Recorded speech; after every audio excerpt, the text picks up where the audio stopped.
Di video sebelumnya, Jin Muon dengan mudah mengalahkan para petapa biara Gongdong, dan ketika Jin Muon sedang mengobrol dengan Mun Jung di depan api unggun, tiba-tiba Jin Muon dikejutkan dengan kedatangan segerombolan orang dengan ki yang lumayan besar, dan betul saja, mereka adalah pasukan petapa biara Gongdong yang membawa kakak tertua mereka yaitu Mu Guang. Tanpa berlama-lama, kita lanjutkan alur ceritanya.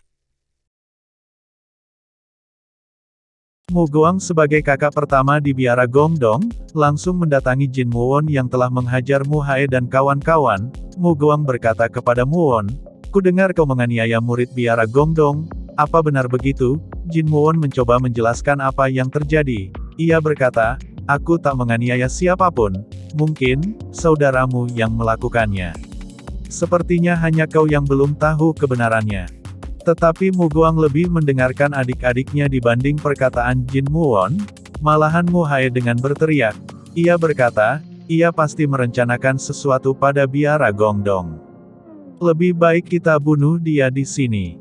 Mu Guang yang terhasut omongan adik-adiknya, ia murka kepada Muon. Ia langsung menunjuk kepada Muon seraya berkata, "Kau berani menipuku, dan mengotori kehormatan biara Gongdong, dan membuat saudaraku seperti ini, aku akan memberimu hukuman yang setimpal." Muon pun sangat siap menghadapi para petapa itu. Ia memegang pedang dan ia berkata, "Kalau kau sudah berencana seperti itu, buat apa kita ngobrol? Cepatlah kita mulai." Jin Muon langsung mengeluarkan pedang bunga salju dari sarungnya. Semua murid biara Gongdong menyerang kepada Muon, akan tetapi Muon hanya dengan menghunuskan pedangnya, mampu menghempaskan sebagian besar murid biara Gongdong. Mu Guang melihat itu dan ia berkata dalam hatinya, ia cuma menghunuskan pedang, bisa membuat tekanan yang cukup kuat untuk menghempaskan semua murid generasi pertama.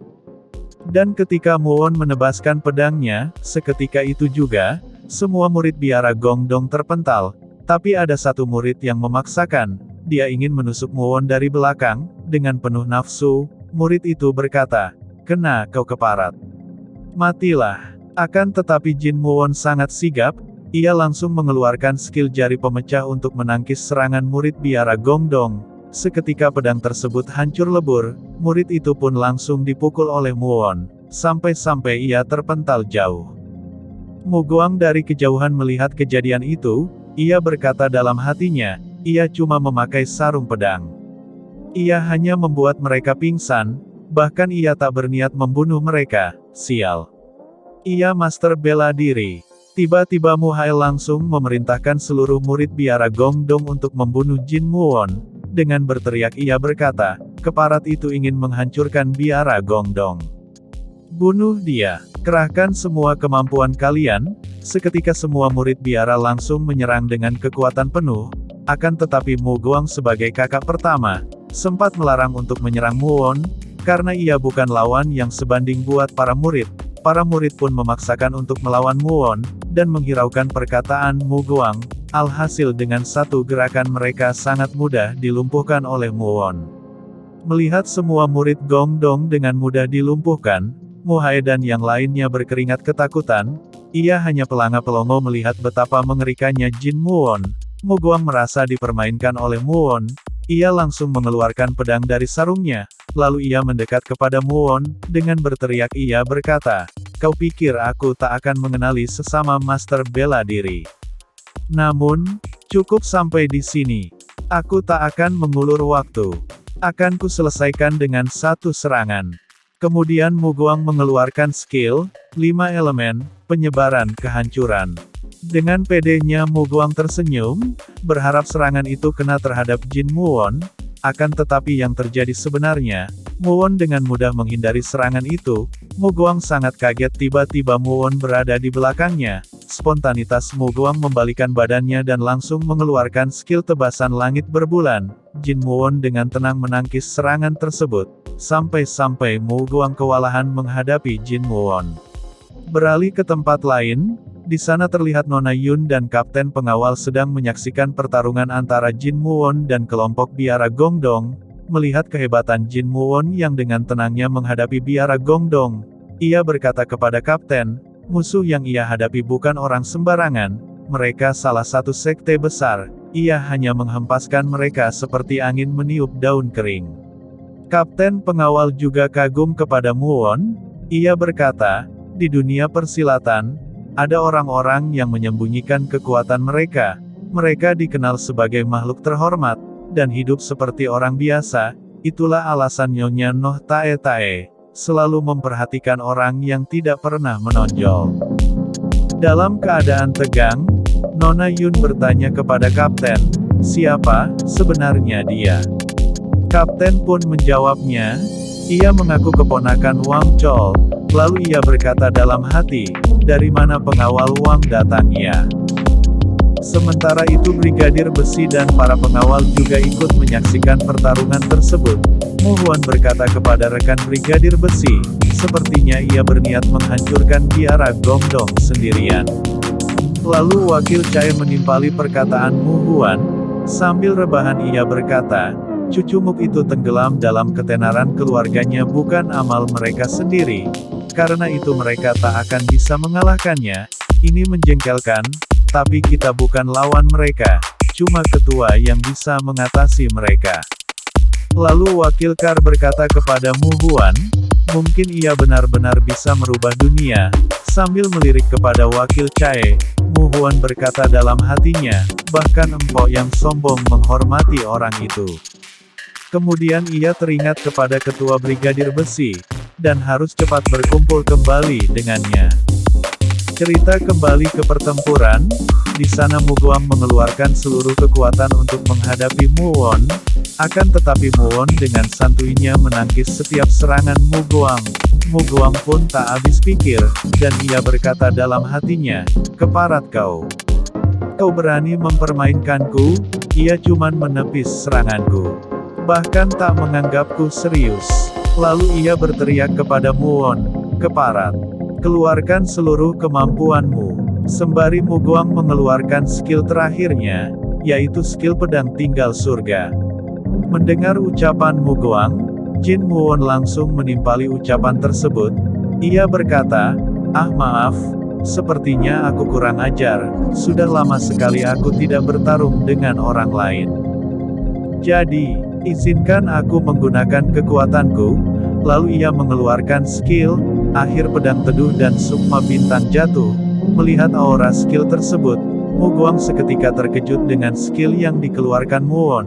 Muguang terdiam terpaku menyaksikan skill itu. Jin Muwon langsung menyerangnya seperti kilat. Muwon tiba-tiba ada di hadapan Muguang. Dan ketika pedang Muwon mau menebas kepala Muguang, dari belakang terdengar suara Ham Taepyung dan Munjung yang memohon untuk mengampuni Muguang tidak membunuhnya. Sontak hal itu membuat Muguang terkejut, dan Muwon pun menghentikan serangannya.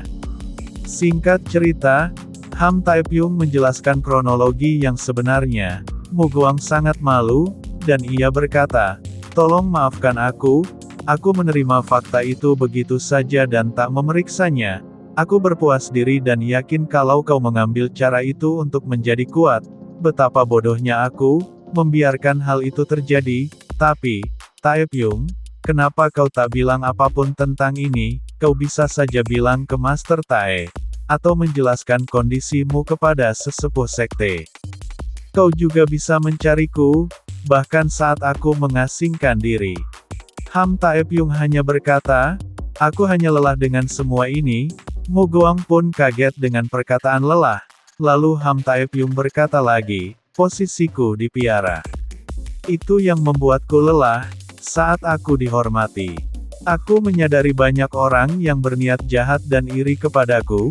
Hidupku dibiara jadi menyedihkan. Namun, saat itu, aku bertemu istri yang selalu mendukungku dan berada di sisiku. Seketika aku menyadari, tak ada gunanya berada di biara. Dan kuputuskan untuk melepas segalanya, asalkan aku hidup tenang dengan istri dan anakku. Tapi, mereka tetap menggangguki. Seul Gong ketakutan mendengar penjelasan Ham Taepyung. Ia segera mengakui semuanya, bahwa ia tidak berniat, hanya saja dia dipaksa oleh Mu Hae. Mu Hae seketika menjadi panik tak terhingga, dan ia berlaga seperti orang gila. Ia berteriak, bahwasanya semua yang ia lakukan semata karena sirik kepada Ham Taepyung dan ia juga terobsesi menjadi ketua sekte. Kemudian ia berdalih bahwa yang dilakukannya semata karena respek kepada Mu Guang, dan ia merasa bahwa yang ia lakukan bukanlah hal yang buruk. Mendengar alasan Mu Hae, Mu Guang tertawa, dan ia baru tahu bahwa ia hanya dijadikan boneka oleh Mu Hae. Lalu ia memaki Mu Hae, ia berteriak, "Kau akan menderita seperti Taepyung, dan meridianmu akan dihancurkan dengan paksa. Bukan hanya itu, aku akan memastikan hidupmu 2 kali lebih berat darinya." Lalu ia berkata kepada seluruh murid biara Gongdong, "Mulai sekarang aku akan membasmi bajingan tengik di biara Gongdong. Siapapun yang berani melawanku akan mati. Aku akan mengganyang kalian hingga tak tersisa. Ingat peringatanku, bocah ingusan. Bersiaplah menghadapi konsekuensinya." Lalu ia berkata kepada Ham Taepyung, "Setelah semua yang kau lalui, permohonan maaf tidak akan cukup. Mulai sekarang biara Gongdong akan melakukan apapun untuk membantu keluargamu." Kemudian ia menundukkan kepalanya dan lanjut meminta maaf dengan tulus kepada Ham Taepyung. Ham Taepyung dengan rendah hati sudah memaafkannya, dan berkata bahwa itu sudah berlalu. "Kakanda tidak perlu begini. Permintaan maafmu sudah cukup." Melihat kebaikan hati Taepyung, Mu Guang berjanji akan mengevaluasi kasus ini. Lalu ia melihat kepada Mu Won, dan ia berkata dalam hatinya, "Aku fokuskan seluruh hidupku untuk menjadi pendekar yang hebat, tapi pemuda itu, yang masih di usia 20-an. Aku bukan lawannya. Apakah ia seorang jenius? Aku yakin ia berpotensi untuk berada di puncak dunia persilatan." Mu Guang langsung mendekati Mu Won. Ia berkata kepada Mu Won, "Aku telah mendengar tentang situasinya. Kudengar kau akan pergi ke U6 betul?" Jin Mu Won pun mengiyakan. Kemudian Mu Guang meminta maaf kepada Mu Won. Ia berkata, "Karena kau membuang 1 hari di sini. Tapi, aku berterima kasih. Aku mendapat pencerahan tentang perilaku korup di biara Gongdong. Sebagai rasa terima kasih, akan kukenalkan dengan orang yang mungkin bisa membantumu. Begitu tiba di U6, carilah sarjana 3 pikiran, Ha Jin Wol, ia teman lamaku. Jika kau menyebut namaku, hampir pasti ia akan membantumu." Jin Mu Won berterima kasih kepada Mu Guang, tapi ia bertanya, "Kenapa kau membantuku?" Mu Guang menjawabnya. Ia berkata, "Ya, bukan berhutang padamu. Namun, firasat mengatakan kalau kau perlu menemuinya." Lalu Mu Won mengenalkan dirinya, dan meminta maaf atas kelancangannya selama ini. Jin Mu Won pun pergi. Ketika Mu Won pergi, Mu Guang berkata dalam hatinya, "Jin Mu Won, pendekar pedang dari utara." Jin Mu Won, "Tunggu, Jin Mu Won, tidak mungkin. Pasti bukan dia kan." Waktu begitu cepat, di keesokan harinya rombongan pengawal bersiap untuk melanjutkan perjalanannya ke U6, terlihat Seoryung dan ayahnya ikut mengantar Munjung dan Muwon sampai di depan perahu. Sementara Jin Muwon merasakan perbedaan di antara rombongan lainnya. Ia berkata dalam hatinya, "Ah, aku telah menunjukkan kemampuanku. Mereka mewaspadaiku. Apa aku terlalu gegabah? Aduh, ini akan menjadi sulit." Singkat cerita, mereka melanjutkan perjalanannya. Di tengah perjalanan, Munjung menatap Jin Muwon dengan tatapan yang tak wajar. Kemudian Muwon berteriak kepada Munjung, "Kau akan menusukku dengan tatapan itu." Munjung pun menjawabnya. Ia berkata, "Aku sangat menghormatimu. Kau sangat keren Kakanda. Apa yang harus kulakukan untuk jadi sekuat sepertimu Kakanda?" Mendengar pertanyaan Munjung, Muwon menepuk jidatnya. Lalu ia berkata, "Ini sangat melelahkan. Seharusnya aku tak perlu ikut campur." Kemudian ia memberitahu kepada Munjung, bahwa teknik yang diajarkan Pawang bukanlah teknik biasa. Itu terlihat lebih buruk dibanding teknik biasa, karena dimulai perlahan, akan tetapi saat kau mencapai titik tertentu, perkembanganmu akan meningkat drastis. Kau hanya perlu bersabar. Lalu Jin Muon memberikan nasihat kepada Munjung, ia harus memakai pedang yang panjang dan lebih berat, dari pedang yang diberikan perusahaan dagang naga putih. Munjung keheranan dengan nasihat itu. Muon pun menjelaskan alasan kenapa harus pakai pedang panjang. Ia berkata, melihat fisikmu, kurasa kau akan lebih besar dan kuat dengan latihan yang cukup. Jadi, pedang panjang yang berat lebih cocok untukmu. Mendengar nasihat dari Muon, Munjung senang bukan kepalang. Lalu ia berkata, benarkah Kakanda, aku akan mulai menggunakannya. Singkat cerita, rombongan sudah sampai di Provinsi Sachon. Perjalanan disudahi dulu, rombongan akan beristirahat di kota tersebut. Akan tetapi, Muon dan Munjung malah mencari pedagang pedang.